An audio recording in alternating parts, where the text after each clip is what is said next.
अस्सलाम वालेकुम जी, की हाल चाल है सारे भाई? ठीक हो, राजी हो? मैं तुहाडा वीर नईम नत्थ। नेक औलाद जिहड़ी ना सदका जारिया हुंदी है माँ बाप वास्ते। एक बंदा सी ते फौत हो गया, ਉਹਦੇ फौत होने तो 2 माह बाद ना अल्लाह दी ज़ात ने ਉਹਨੂੰ एक बेटा दिता। चलो उस बंदे दे नामा माल जो अल्लाह दी ज़ात ने वेख्या ना तो फरिश्तियां ने हुक्म किया कि ਇਹਨੂੰ दोज़ख च सुੱਟ दिओ। ਉਹ दोज़ख च सुੱਟ दिता ਉਹਨੂੰ।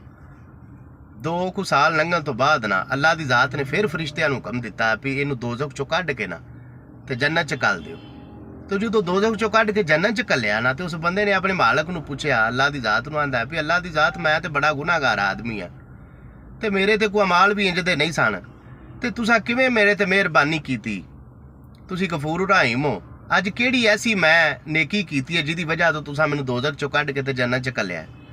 ते अल्लाह की ज़ात आख्या भी तेरे मरण तो बाद ना 2 महीने बाद मैं तैनूं एक बेटा अता कीता सी। तो बेटा अज पहले दिन मकतब गया 2 साल बाद, 2 साल का होया तो मकतब गया तो उत्थे जाके उन्होंने मौलवी ने आख्या भी पढ़ बिस्मिल्लाह रहमान रहीम। तो जो उन्हें बिस्मिल्लाह पढ़ी है ना, मैनू उन्हें मेहरबान निहायत रहम करने वाला आख्या तो मैनू तरस आ गया भी वह पुत्र मैनू गफूर रहीम पे आंदा है, बड़ा मेहरबान निहायत रहम करने वाला पे आंदा है तो मैं वो प्यो नूं अजाब देना पै दोज़ख च सुट्टिया। तो तेरे पुत्र की इस गल तो ना मेरा दिल राजी हो गया। तेरे पुत्र की वजह तो ना वो नेक साले अमल की वजह तो मैं तेन माफ़ी दे दी है। मैं तेन दोज़ख च कढ़ के फरिश्तियां हुक्म दिता कि इनू जन्नत च घल दे। मैं तेरे सारे गुनाह माफ़ कर दिते ने क्योंकि तेरे पुत्र ने मैनू गफूर रहीम आख्या तो मेहरबान आख्या। रमज़ान का महीना है, जिन्हां दे माँ बाप दुनिया तो जा चुके ने ना वो अपने माँ बाप वास्ते डेली दुआ करया करो। नमाज तो बाद हर रोज़ डेली 5 नमाज पढ़ दिओ, नमाज़ां तो बाद डेली दुआ करया करो और उन्हां दी मगफरत की दुआ करया करो।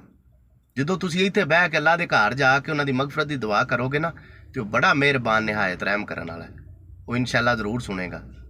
अपने माँ बाप की मगफरत का वसीला जरूर बनो तो जिन्हां दे जिउंदे ने ना उन्हां दी सेवा करो। खुदा दी कसमें मिठे मेवे ने लभने नहीं। जिद्दन टुर गए जिन्हां दे टुर गए ने कदी उन्हां नूं पुछ के वेख्या जे दुनिया की हर शै होएगी, उन्हां को पैसा माल दौलत बड़ा होएगा, माँ बाप वर्गी ठंडी छां नहीं लभदी। तो जिन्हां दे जिउंदे ने अपनी माँ बाप की सेवा करया करो, दुनिया ते और आखरत ते कामयाब हो। अल्लाह पाक सब दे माँ बाप नूं सेहत तंदुरुस्ती दे ते जिन्हां दे फौत हो गए ने अल्लाह पाक उन्हां नूं मगफरत उन्हां दी मगफरत करे। आमीन।